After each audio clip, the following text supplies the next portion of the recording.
Labas, labas. Jūsų norai, man įsakymas. Tai apžvelkime patį karališkiausią, mėlynojo kraujo, karalių, vyskupų, pačių aukščiausių valdovų pasaulyje nešiojamą akmenį. Tai yra lapis lazuli, tai yra lazuritas. Prabangusis ir karališkasis lazuritas buvo naudojamas ir jo randama net Egipto faraonų kapuose. Tai yra valdovų, karalių akmuo, kuris neša sėkmę, atveria dievų malonės ir padeda teisingai valdyti. Karališkosios mėlynos ultramarinos spalvos galite rasti ir paveldo istorinėse pastatuose.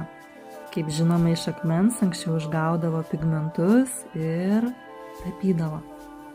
Na, o iš žemiškosios pusės trumpai tai yra akmuo, kuris padės žengti į naują etapą.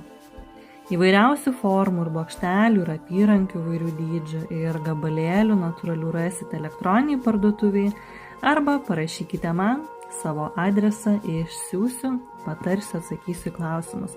Bet šiandieną pakankamai plačiai apie jį papasakosiu, nes norite žinoti apie jį viską ir daug. Tai kadangi daugumos buvo tas pats klausimas, darau šį video jums.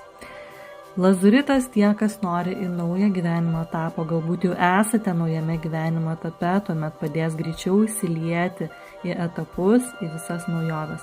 Na, o kas pavargo nuo buities, kam norisi naujovių, naujų idėjų, naujų planų, juos pasiekti, jis dovanos tau naujoves.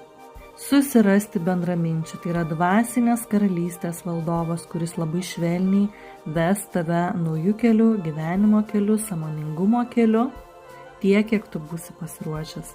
Taipogi jisai dovanoja ir laimę, ir džiaugsmą, ir sėkmę, ir gausą. Tavo dvasiai, tai yra sielos ir dvasios gydytojas, kuris padeda ieškoti atsakymo, kas aš esu. Tai yra stabilumas, tai yra vidinė disciplina ir tyla, tai yra išmintis, sąmoningumas, garbingumas, vidinė šviesa. Ir jisai tarytum sako, būk tas, kas esi ir nebūk tas, kuo nesi. Protui tai yra prisimtų ir susikurtų mąstymo programų supratimas ir atsirinkimas.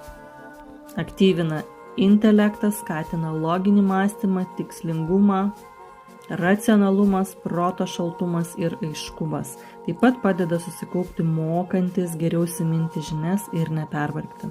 Išorėje pamatysite, kad jisai skatins tikrą draugystę, telepatinį netgi ryšį, saugo nuo fizinių pavojų, prievartų, kitų neigiamų įtakų.